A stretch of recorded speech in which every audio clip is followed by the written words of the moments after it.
What? Hi! Is that for real? Yeah, that is for real. That was slick. How are you doing? Thanks for joining us. My name is Ralph. I'm the creative director on Forza Horizon 2, and we are in Germany. We are at Gamescom in Cologne on the Xbox booth, and we are going to be showing you the demo that we normally only show to press behind closed doors, but today we are doing it live on Twitch for you guys, so I hope you enjoy it. There's a lot of really cool stuff that the team back at Playground in the UK have been working on really hard all summer long. Some stuff you have never seen before. We're going to be showing you new locations, new times of day, new features. So why don't we just jump straight into it and start the demo.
On a second-to-second basis, but it's also really important in Horizon 2 in the long term.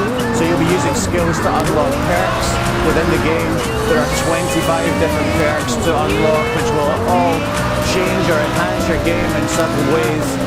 But also, skills are really important for earning XP as well. So wherever you are in the game, if you're driving around the city streets of Nice, if you're hooning across the countryside, if you're in races or in free roam, all the skills you do will earn you XP, which means you're always leveling up, you're always earning new wristbands, new rewards, so everything you do in Horizon 2 counts. So as Andy lays waste to the city of Nice, let me talk to you about drivatars, because you will see drivatars driving around everywhere in the open world. The drivatars you'll be seeing in this demo are primarily the drivatars of people back at Playground games. So as well as changing the racing experience, and for my money, drivatars in Forza 5 really changed the landscape in terms of racing AI. It makes everything more varied and exciting and unpredictable. What also happens in Horizon 2 is that we find our game is now full of drivatars and thus of personality. So everyone's personality is reflected in their drivatar, not just the way they drive and the places that they go, but also, you know, the choice of car, the way they've painted it, the way they've tuned it. So when I switch on the game back in the studio, and when you play the game at home, you're going to feel your world is full of the personality of your friends and the other people who are playing the game. So the sun is starting to go down on the city of Nice. You'll notice that the clouds have become more overcast. This is the perfect opportunity to talk about two really cool tech features that the guys back at Playground have been working really hard on to bring to Forza Horizon 2. So first of all, as you can see, we have a dynamic 24-hour day-night cycle there. The headlights in the Huracan just popped on there as the light dimmed, but you'll see also the lights coming on all over the city of Nice. So the 24-hour day-night cycle means that the game is always changing as you drive. You know, you could drive a road 10 different times, and you'll get a different experience every time because the passage of time and the time of day is always changing. And it's always changing as well because we're introducing dynamic weather to the Forza series for the very first time. Really excited to be bringing that tech to the Xbox One version of Horizon 2. So as you can see, we're combining really lovely visuals from the time of day, sunsets, the twinkling of all the street lights, the dynamic lights of your headlights, with the changing weather conditions as well. So the system we've created is really incredibly sophisticated. We actually model all the particles in the atmosphere, which changes the way light comes from the sun or the moon down through the atmosphere. It changes the way the clouds form. And when rain starts, and that's going to happen in this next event that we're going to take part in, you get some really cool effects. The puddles are modelled realistically. You'll see water beading on the car. You'll see the windscreen wipers come on automatically. And this race we're going into is one we haven't shown before. We're changing from the Lamborghini Huracan, and Andy, our driver today, is going to be jumping into one of the other absolutely new to Forza Horizon 2 cars, the 2012 Local Motors Rally Fighter. So this race is in the extreme off-road bucket of Horizon 2. It just shows you the kind of experience I think you're going to be having in Forza Horizon 2 when it comes out later this year. Because one minute you'll be drifting a Lamborghini around the streets of the city of Nice.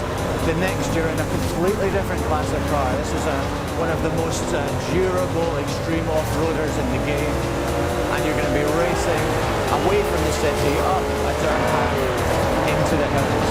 And as you can see, it is pelting it down in Nice right now. You can see the windscreen wipers around full. You can see the spray that's being picked up by the cars in front. Lots of really cool reflections on your windscreen on the other car. You can see the cars and lights reflecting on the puddles on the road as we really drive up this hill versus the other extreme off-road cars in this bucket. So in front you can see that's a blue Nemesis with a blue livery, and just to Andy's right, that's another absolutely new Forza car. That's the 2013 Dodge Ram Runner. Again, a massive off-roader. The suspension in these cars is some of the most challenging that we've ever incorporated into Forza.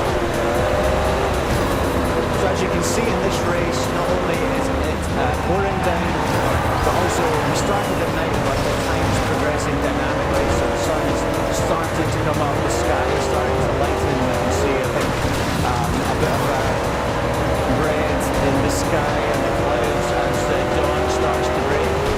And as we come over this hill, you start to see some of the lovely vistas that we have in this part of the world.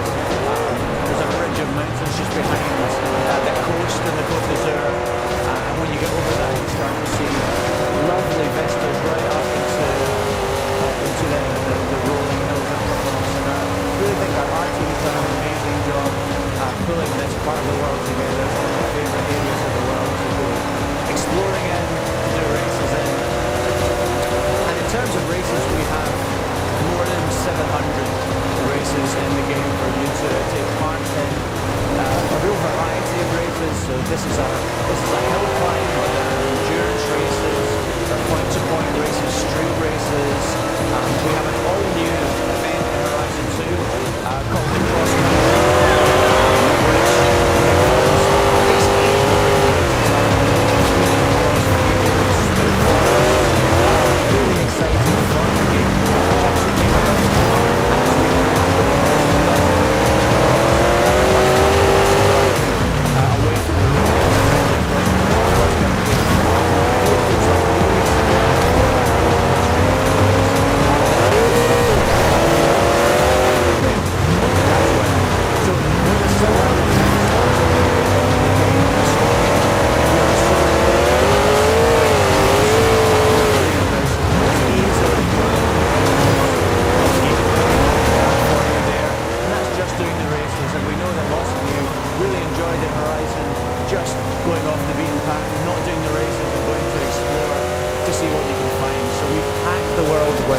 with hundreds of collectibles for you to find.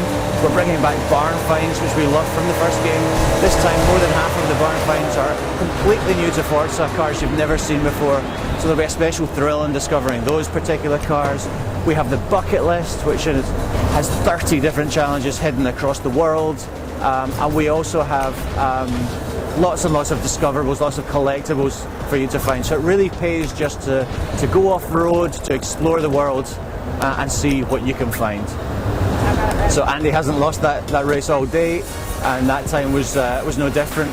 So as you can see, we're back in the world where we finished the race. Andy's still in the Rally Fighter.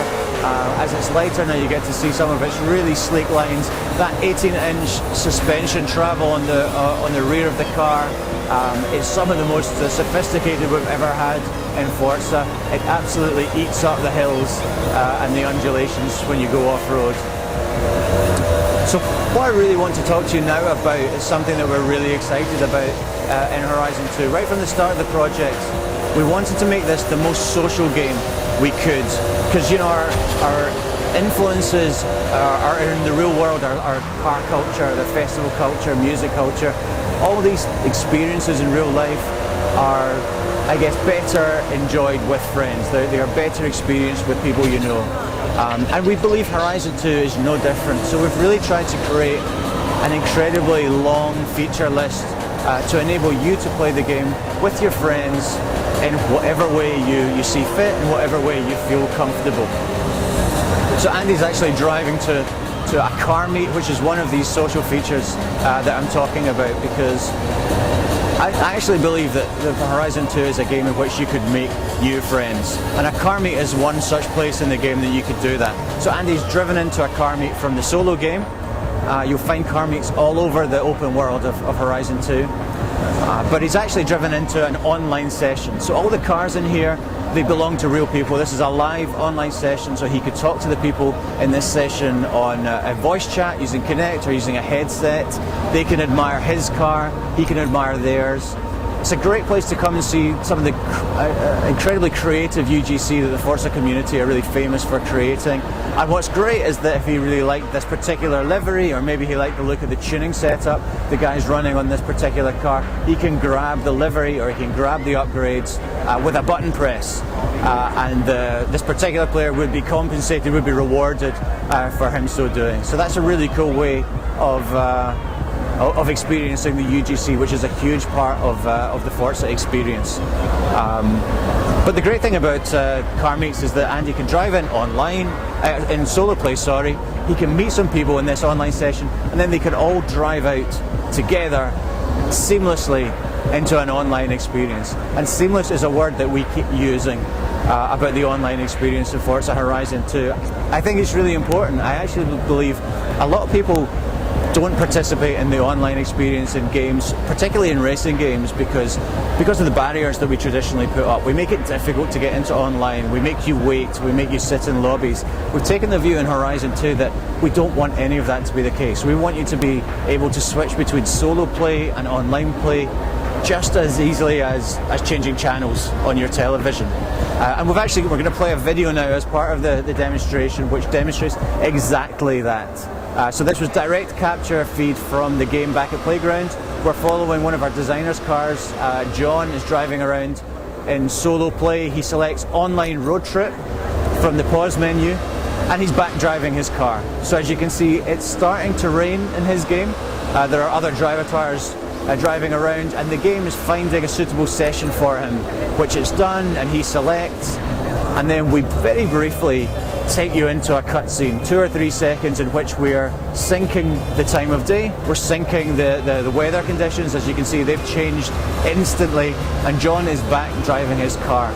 But he's online now, so he's moved from a solo experience into an online experience without ever stopping his car.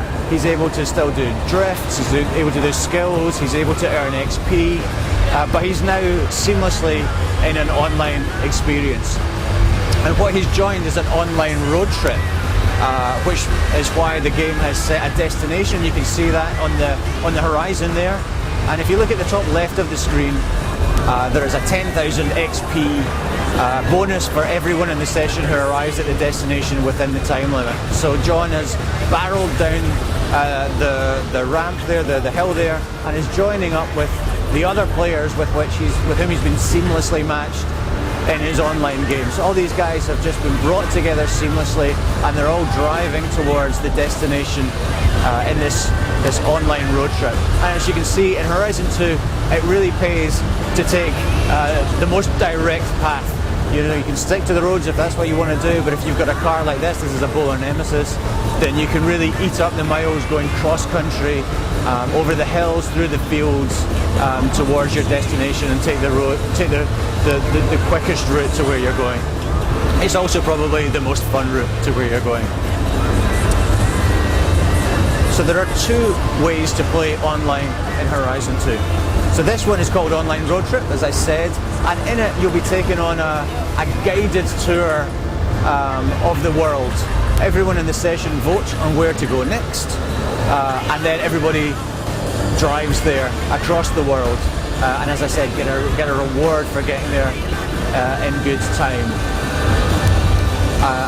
And when you arrive at that destination, the game will pick 4 events from the game's event rosters. They could be race events, they could be a team race, it could be a playground game, and at the end of those 4 events, a champion will be crowned, and then everyone in the session votes on where to go next, and the road trip moves on to that destination. So you're constantly moving on, you're constantly seeing new places within the world, and you're constantly having fun with the people in your session. Online free roam is actually completely different. There are no rules in online free roam. Basically, we make everything available in the game to you in your session in online free roam. So that's hundreds of events. You can configure the time of day, you can configure the weather conditions, you can configure the car class. It's entirely up to you what you do. You can go and collect collectibles with the other people in your session, you can find secrets, you can show someone where to find a barn find and they can collect it in exactly the same way they would in the solo game.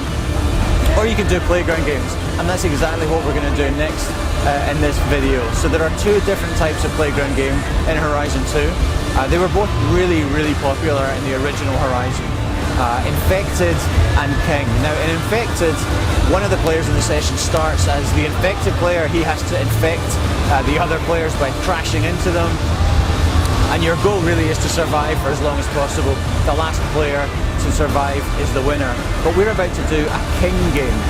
So in King, 1 or 2 of the players, depending on the session size, start as King, and they need to stay as King for as long as possible. It's the job of everyone else in the session to try and hunt them down, crash into them and steal their crown, and you win by being King for longest at the end of the session. So we are going to start a game of King. This one is situated at the ruined Abbey, and this is a location that exists in real life. It's been recreated from a ruined Abbey in Provence, but it's been designed by our designers to be perfect for this kind of game. So there's lots of ramps, there's lots of tunnels, lots of hiding places and jumps and smashables, which make this kind of game especially fun. And as you can see, the King has just entered there. He's had his crown stolen by Super Mouse, who is ghosted for a couple of seconds and then takes off with it, and John is about to take it off him. No, he's not. He's missed him, but he's making chase, as are other players in the session. And the goal here is to try and take the crown off Super Mouse and then hold it for as long as possible in order to score better and in order to win the session. So as you can see, this arena is set up with lots of jumps, lots of ramps. They're really crazy fun, and there are a number of them that we've created specifically for these types of games right around the world. You'll also race or play at the docks in Nice. You will play in an airstrip in the north of France, in a chateau, in a warehouse district in Tuscany. All of them slightly different, but all of them really cool, fun, and set up well for this kind of game. So now Rofelos Wow has the crown, and John's going to chase him down. John hasn't been King yet. He's not very good at this game, but he's going to try really hard to capture Rafaelis' crown right now, as the time is ticking down. There's only 30 seconds left on the game. You can hear John is tuned to one of our 7 radio stations in the game. This one is a classical music radio station. We've got more than double the number of radio stations in Horizon 2. There's lots of variety, but John clearly favouring the classical music to soundtrack this particular experience. I guess our goal with music is that we give you as much variety, as much diversity as we can. I think we've got a great soundtrack this time. More people tweet me about the soundtrack from the original Horizon than about anything else, and I think they're going to be doing the same for this game. We've got some great radio stations to listen to. So at the end of the game, everybody goes through the rewards sequence. Everybody gets credits, everybody gets XP, even the loser. And if you're in a club, you're going to earn more XP. It really pays to be in a club. So after the game, everyone starts again from the Abbey, and everyone moves off to the next destination. But that's pretty much where we leave the demonstration. Just to recap on the really cool things we've seen. We've seen the skills system, which is on in solo play and it's on in online, and it means you're always earning XP, you're always leveling up. We've seen the variety of cars that there are in Horizon. So we've driven in a Lamborghini Huracan, we've driven in a rally fighter, we've been in a Bowler Nemesis, and we've done lots of things seamlessly and online. It was instant to get in, and there's so much to do. So hopefully when the game comes out on September 30th, that you'll be able to enjoy it with your friends. Okay, so that's the demonstration we've been given today. We'll be giving it all week to the press, but you saw it here first. Totally new content. I hope you enjoyed it. Let us know what you think in the comments. But for now, thanks so much for listening.